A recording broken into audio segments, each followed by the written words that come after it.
सभी दर्शकों को जय श्री कृष्ण। जैसा कि श्री कृष्ण जन्माष्टमी व्रत महोत्सव के बारे में निर्णय दिया जाता है कि इस बार जो सबसे श्रेष्ठ योग बन रहा है वो 30 अगस्त सोमवार 2021 को महापुण्य प्रदायक जयंती योग है, जो कि प्रायः ये बहुत दुर्लभ होता है।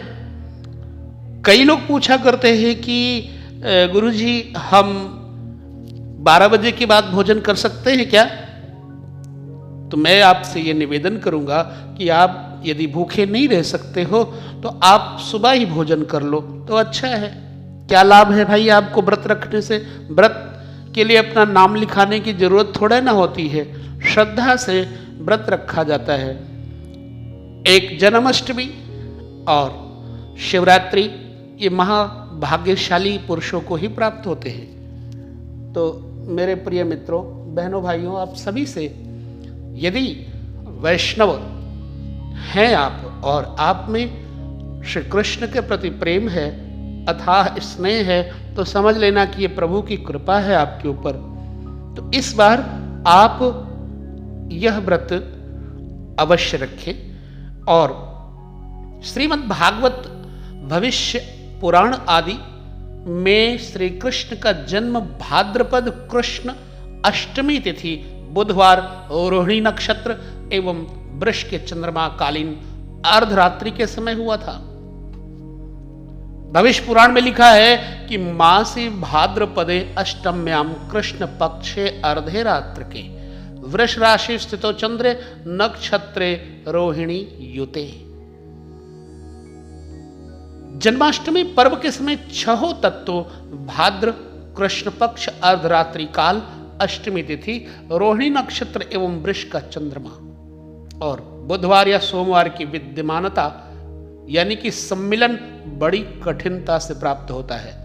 अनेकों वर्षों में कई बार भाद्रपद कृष्ण अष्टमी की अर्धरात्रि को वृष का चंद्रमा तो होता है, लेकिन रोहिणी नक्षत्र नहीं होता। प्रायः सप्तमी विद्या अष्टमी को अस्मार्ता नाम तथा नवमी विद्या अष्टमी को वैष्णवा नाम आप अक्सर देखते होंगे पंचांगों में, ठीक है। और इस वर्ष 30 अगस्त 2021 ईस्वी को प्रायः सभी तत्वों का दुर्लभ योग मिल रहा है, जो कि गत 8 वर्षों के पश्चात बन रहा है। अर्थात 30 अगस्त को श्री कृष्ण जन्माष्टमी के दिन अर्धरात्रि व्यापिनी अष्टमी तिथि सोमवार रोहिणी नक्षत्र एवं वृषस्थ चंद्रमा का दुर्लभ एवं पुण्य प्रदायक योग बन रहा है। प्रायः सभी शास्त्रकारों ने ऐसे दुर्लभ योग की मुक्त कंठ से प्रशंसा एवं स्तुति गान किया है। निर्णय सिंधु लिखते हैं कि आधी रात के समय रोहिणी में यदि अष्टमी तिथि मिल जाए तो उसमें श्री कृष्ण का पूजा अर्चन करने से 3 जन्मों के पाप दूर हो जाते हैं। रोहिण्याम अर्धरात्रे च यदा कृष्णाष्टमी भवेत तस्याभ्यर्चनम शौरै हन्ति पापम त्रिजन्मजम। श्री कृष्ण जन्माष्टमी रोहिणी नक्षत्र के योग से रहित हो तो केवला और रोहिणी नक्षत्र युक्त हो तो जयंती कहलाती है। जयंती में बुध या सोमवार का योग आ जाए तो वो अत्य उत्कृष्ट फलदायक हो जाती है। केवलाष्टमी और जयंती में अधिक भिन्नता नहीं है, क्योंकि अष्टमी के बिना जयंती का स्वतंत्र स्वरूप नहीं हो सकता।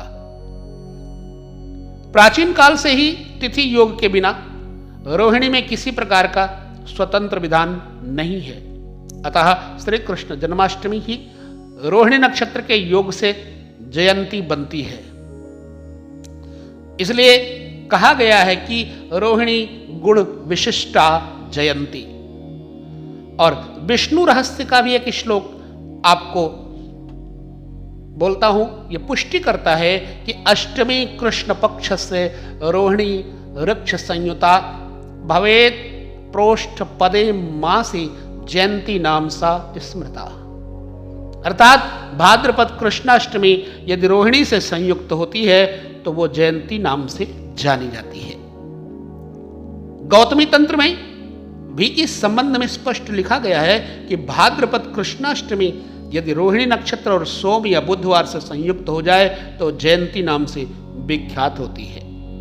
जन्म जन्मांतरों के पुण्य संचय से ऐसा योग मिलता है, जिस मनुष्य को जयंती उपवास का सौभाग्य मिलता है उसके कोटि जन्मकृत पाप नष्ट हो जाते हैं तथा जन्म बंधन से मुक्त होकर वो परम दिव्य वैकुंठ आदि भगवत धाम में निवास करता है। अष्टमी रोहिणी युक्ता चाद रात्रे यदा भवेत उपोष्यताम तिथिम विद्वान कोटि यज्ञ फलम लभेत। सोमाहड़ी बुधवासरे वा अष्टमी रोहिणी युता जयंती सा समाख्याता सा लभ्या पुण्य संचय। गौतमी तंत्र का श्लोक है। पद्म पुराण के अनुसार भी जिन्होंने श्रावण भाद्रपद में रोहिणी बुधवार या सोमवार युक्त अथवा कोटि कुलों की मुक्ति देने वाली नवमी युक्त जन्माष्टमी का व्रत किया है वे प्रेत योनि को प्राप्त हुए अपने पितरों को भी प्रेत योनि से मुक्त कर देते हैं। यथा प्रेत योनि गतानाम तु प्रेतत्वम नाशतम तु तैः है अय कृता श्रावणे भाद्रे मासि अष्टमी रोहिणी युता किं पुनः बुधवारेण सोमे नामपि विशेषतः किं पुनः नवमी युक्ता कुलकोट्यास्तु मुक्तिदा। अस्तु सभी धर्म एवं निबंध ग्रंथों में ऐसे दुर्लभ योग का भी विशेष गान किया गया है। तो इन सभी शास्त्र वचनों के अनुसार 30 अगस्त सोमवार को प्रातः ध्वजारोहण एवं संकल्प पूर्वक व्रत अनुष्ठान करके ओम नमः भगवते वासुदेवाय, ओम कृष्णाय वासुदेवाय, गोविंदाय नमो नमः इन मंत्रों का जप, श्री कृष्ण नाम स्तोत्र पाठ, कीर्तन आदि तथा रात्रि को श्री कृष्ण बाल रूप की पूजा अर्चन, ध्वजारोहण, झूला, झुलान, चंद्र, अर्घदान, जागरण, कीर्तन आदि शुभ कृत्य करने चाहिए। रात्रि को 12 बजे गर्भ से जन्म लेने के प्रतीक स्वरूप खीरा फोड़कर एवं शंख ध्वनि सहित भगवान का जन्मोत्सव मनाएं। जन्मोत्सव के पश्चात कर्पूर आदि प्रज्वलित करके सामूहिक स्वर में श्री भगवान की आरती स्तुति करें। फिर शंख में गंगा जल सहित दूध, जल, फल, पुष्प, कुसुम, गंध आदि डालकर इस मंत्र द्वारा चंद्रमा को अर्घ दे करके नमस्कार करके अर्घ देवे सभी मनोकामनाएं पूर्ण होती है। मंत्र इस प्रकार से है। क्षीरो दानव संभूतम अत्रिनेत्र समुद्भवा ग्रहणार्थम शशांकम इमं रोहिण्या सहितो मम। ज्योत्स्नापते नमस्तुभ्यम नमस्ते ज्योतिषांपते नमस्ते रोहिणी कांत अर्घम में प्रतिगृहता। उसके बाद देवकी को अर्घ श्री कृष्ण को पुष्पांजलि अर्पण करें तथा सोमाय, सोमेश्वराय, सोमपतयो, सोम संभवाय, सोमाय नमो नमः से चंद्रमा का पूजन करें और समस्त कामनाओं की प्राप्ति के लिए ये विधान बता रहा हूं। नमस्कार करके फिर प्रार्थना करें। त्राहि माम सर्व पापघ्नम दुख शोक कारणवात प्रभो, अर्थात हे प्रभो दुख व शोक रूपी समुद्र से मेरी रक्षा करो। तत्पश्चात मक्खन, मिश्री, धनिया, केले आदि फलों का प्रसाद ग्रहण करें। फिर भगवान श्री कृष्ण के ध्यान नाम मंत्रों का यथाशक्ति जाप करें। ओम नारायणाय नमः, अच्युताय नमः, अनंताय नमः, वासुदेवाय नमः। तिथ्यन्ते चोत्सवान्ते च व्रति कुर्वीत पारणम।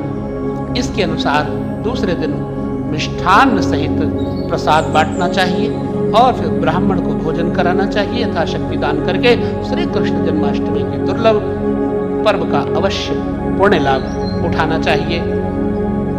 इस दिन अभीष्ट संतान प्राप्ति के लिए विधि पूर्वक संतान गोपाल स्तोत्र या हरिवंश पुराण का पाठ करने का विशेष महात्म्य होगा।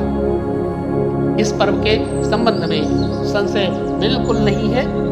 यह जयंती योग वाली जन्माष्टमी है जो कि 8 वर्षों के उपरांत आ रही है।